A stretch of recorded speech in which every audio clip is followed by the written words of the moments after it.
want you to meet Maggie.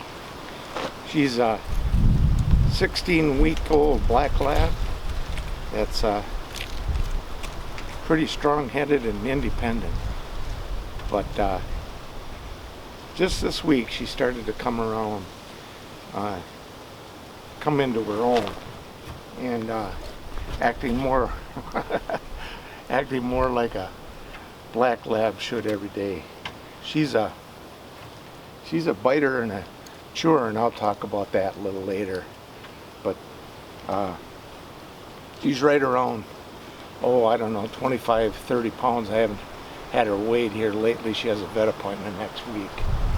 But we're doing pretty good with her training. I'm whistle training her and on the basic commands. And she's doing pretty good. Sit. Sit. Sit. Sit. Sit. Sit. Sit. Sit. All right.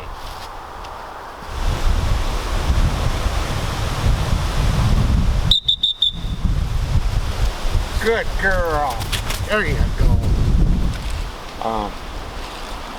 I didn't know what I was going to do with this dog. We wanted a companion dog, and she's all of that. I was thinking of maybe having her as a blood tracker for wounded deer, but where I take her walking, she runs into deer all the time, and I don't want her chasing deer, so I don't know if that's a good idea or not. She may just end up being a companion dog, but it sounds to me like she wants to go in the house, so I'll take her in the house. I'll come back and talk to you in a little bit. I bought a Bill Hillman dog training video, and some of the tips that he had were pretty good.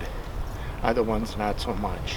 One of the ideas that he put me onto was this lead. It's kind of like an English style lead. It's nothing more than a 5-6 foot piece of 6mm rope. And on the end of that is a snap swivel. You tie a couple knots in the rope, just enough so your dog's neck can fit through there and it won't slide up. And the idea behind this is when she's out in the out on the trails, you have control over her, but you can let her run free. This never snags up on anything, and it's just a good all-around idea. When I'm walking on those trails, there's a couple things I'm worried about, and one I'm really worried about is porcupines. So I'm always looking ahead and making noise to ensure that she doesn't run into anything like that. Another one, of course, is bears, and this time of year now, not so much, but when the berries are on the bushes and all the berries that we go walking for, I make a lot of noise. And the good thing about this, as she gets bigger, I just get another piece of rope and make her lead bigger. We spent probably over $100 easy on toys, and if you think about it, you got toys laying all around that you don't even realize. One of her favorite toys in the yard is this empty Folgers coffee can. She beats the heck out of this thing, and she really has a lot of fun doing it.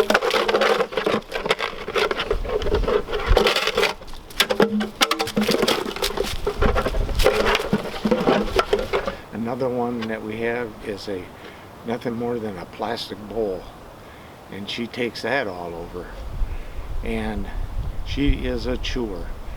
And I went and I took a piece of a red oak branch. We cut down a red oak tree, and I put that in the yard, and she drags that all over and chews on it on a regular basis.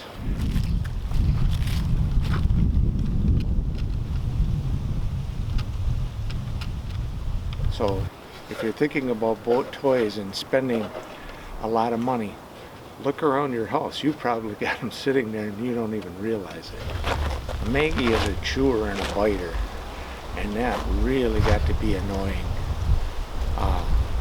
Especially the biting part. We looked at videos on YouTube till I couldn't tell you how many. And some of them were just ridiculous. One guy on there was recommending you teach your dog to bite softly, but it's okay for the dog to bite. And I never heard anything so dumb in all my life. I mean, you don't want your dog biting on you ever. Another one was smearing peanut butter on your arms so that the dog would get the idea that licking was okay, but biting wasn't. I swear to God, I don't know where some of this stuff comes up. So anyway, after all those videos, we looked at the professional trainers, and what I found that works after a lot of suffering was just a tap on the nose with your finger. It gets her attention, and if you keep it up, I'm not saying pounding on the dog 24/7, but just a little tap every now and then. It worked wonders, and she's come a long ways from stop biting. Chewing, there was one thing that helped us a lot. Then things that we could use it on was sriracha sauce.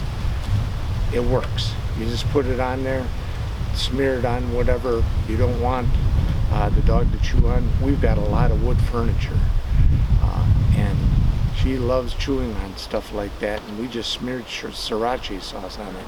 She won't touch it anymore. If you plan on buying or getting a puppy, make sure you really want one, because these puppies are a lot of work. They don't come trained. Maggie now, I think it's been about 9 days or so that she hasn't gone and inside the house. We just got her potty trained. So so for 14 weeks we were dealing with that, something like that. I'm not real sure, but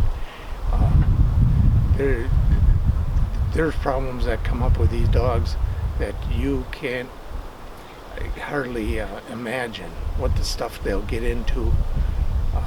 Oh, we're missing a floor tile. She got dug up a corner one day, we weren't watching her, and pulled up a floor tile. So unless you're committed to having a puppy, I wouldn't recommend it. It isn't all wine and roses like people think. These dogs are a lot of work, and they take a lot of training. And a strong-headed dog like Maggie takes a lot of training. But she is coming around, so I can't wait to see the progress that we make. If you know anything about training a dog for blood tracking, would you leave a comment below if you thought it would be a good idea to train Maggie when I take her for walks every day on trails that are filled with deer. Will she chase them? I'd like to train her for that, but I don't want her chasing deer all day long either. Right now she leaves them alone. But if you have any ideas, let me know. Thanks for watching the video. I appreciate all the comments and people that watch my videos. I don't say that often enough, but I really do. Thanks again. We'll see you next time.